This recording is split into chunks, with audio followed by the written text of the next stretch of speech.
Welcome back to our CSS crash course, guys.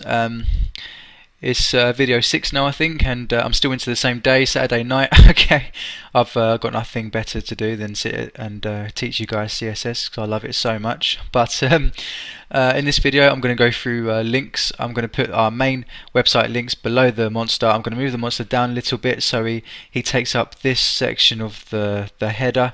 So we don't want anything else in this section but the links, and go from there.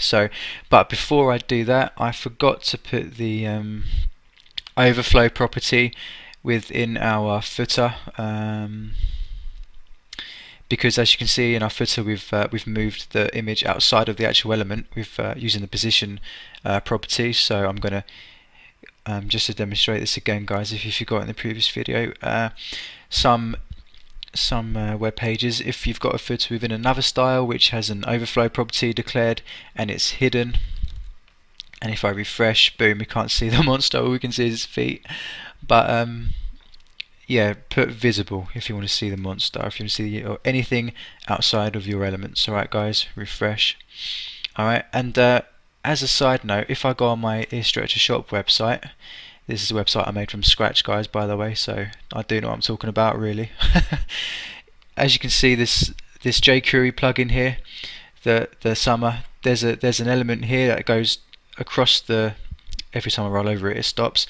There's an element you can't see, but it's going right across the board, the length to show the text, and that goes right out of the element, but you can't see it because it's so the overflow is hidden. Alright, so that's a good example of that. So anyway, let's get these links. Now again, this is another overflow example, guys. These links are going to go outside of our header document and they're going to go right just below it, and I think this is going to be quite effective because we can have some really nice images in here later on and the links can be out of the way, etc. So I want to move my little monster dude down a little bit.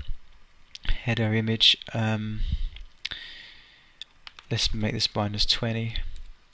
Alright guys, and we want to make a separate element for our links. Let's put it after the monster. Let's call it ID equals header links. Alright, I'm using quite a lot of div IDs here, guys, because it's quite a complex layout. Okay, you can try and edit just the HTML tags if you want, but I like using div IDs. But don't use them too harshly. Use as little as you can. Alright, to keep your websites looking clean, easy to edit. Try to minimize your styles, you know, that kind of stuff. So header links,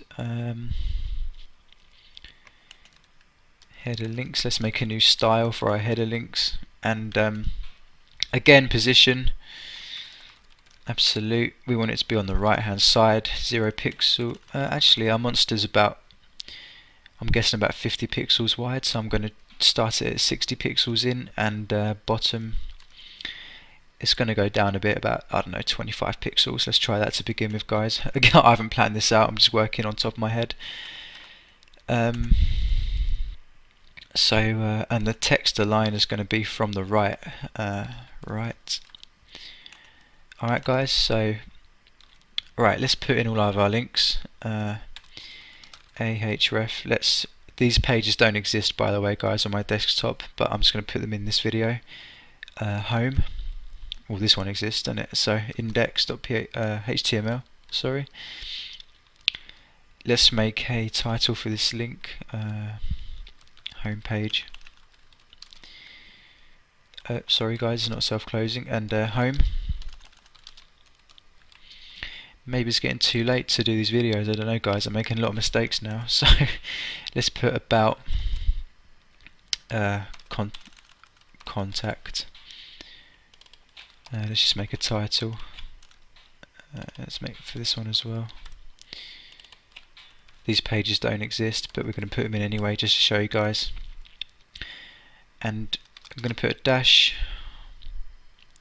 to separate them, and when I refresh, boom, that's where they are, but they're in the wrong place at the moment. Minus 25, guys, that was the one.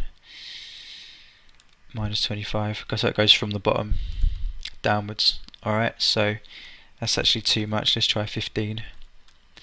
and that's too little. Let's try 20. Alright, so I'm not going to play about with that. Let's just do that. So what if we want to edit the style of the links within our header links document using the A tag? So we can do that, and to do that I'm just going to put header links and then the A tag. So we're going to edit our links within the header links style. Make the colour 666. Let's just keep to our grayscale theme going on, and I'm going to use text decoration none. So there's no underline or anything. I'm just going to save it out as that, guys. So I'm going to copy this. This is our normal link state. We can change it to a hover state. We just put a colon hover. Alright.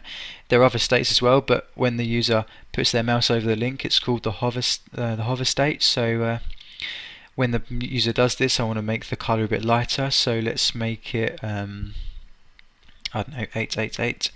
That's a tad lighter, and because we've already declared the text decoration in our link, this is like a sub thing, we can get rid of this here. So let's try it out. There we go. It's worked pretty good actually. So that's that. It's overlapping our monster. I don't want that to happen, so I'm going to change the right to about 120. And that's pretty good actually. I want to increase the space between the links, so we can do it in our header links A tag. And to do this, guys, I'm just going to use the margin, nothing on top, and 5 pixels left and right, so nothing on the bottom.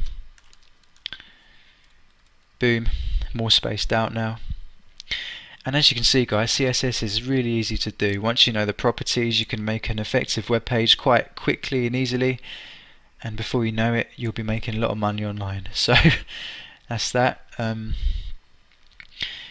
These dashes are a bit dark. I don't want them to stand out as much. I want to change that. So within our actual header links tag style, sorry, they're not links, just normal text. So I'm going to change the color to a BBB. I'm just going with a million shades of grey here, guys. It's not recommended.